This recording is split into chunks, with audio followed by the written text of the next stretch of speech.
বিদারক খবর দেখাবো। বাবা কাকার সঙ্গে পুজো শেষ করে গঙ্গায় স্নান করতে নেমে নিখোঁজ হলো দুই তরুণ, শিবম সাউ ও সুজন সাউ। জানা গেছে দুজন তুতো ভাই। সুজনের বাড়ি কাটোয়া ন্যাশনাল পাড়া এলাকায়, অন্যদিকে শিবম মুর্শিদাবাদের সালার এলাকার বাসিন্দা। মঙ্গলবার সকালে ওই ঘটনায় ছট পুজোর আনন্দের মাঝে নেমে আসে বিষাদের সুর। সুনিতা মুর্শিদাবাদের সর্বকালের সেরা এবং ঐতিহাসিক বস্ত্র প্রতিষ্ঠান। বিয়ের কেনাকাটা থেকে শীতের পোশাক, নামি ব্র্যান্ড, সেরা দাম, একটাই নাম সুনিতা। স্থানীয় সূত্রে জানা গেছে ভোরবেলা পরিবারের সদস্যদের সঙ্গে ছট পুজোর আচার পালনের পর গঙ্গায় স্নান করতে নামে ওই দুই ভাই। হঠাৎ ঘাটে পা হড়কে গভীর জলে পড়ে যায় যার একজন, তাকে বাঁচাতে গিয়ে তলিয়ে যায় অপরজন।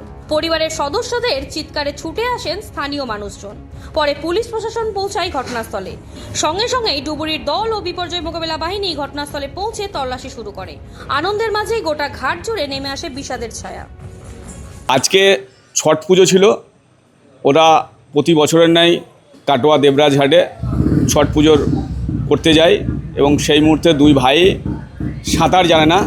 ছোটো ভাই যখন জলে ডুবছে, আমি যেটা শুনলাম, ছোটো ভাই যখন জলে ডুবছে, বড় ভাই তখন তাকে বাঁচাইতে যায়।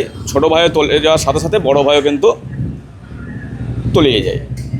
না, এখনও পর্যন্ত কোনো খবর নেই উদ্ধার হওয়ার। একজনের নাম হচ্ছে শিবম সাউ আর একজনের নাম হচ্ছে সুজন সাউ।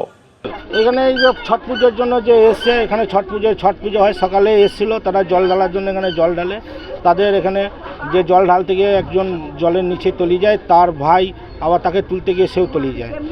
তাদের বাড়ি, একজনের বাড়ি হচ্ছে সালার, একজনের বাড়ি হচ্ছে কাটোয়া ন্যাশনাল পাড়া। পুলিশ প্রশাসন ছিল এবং পুলিশ কর্মীর কাজও চলছে। এখন ডুবুরি নামিয়েছে, যতক্ষণে খোঁজা যায় দেখা যাচ্ছে।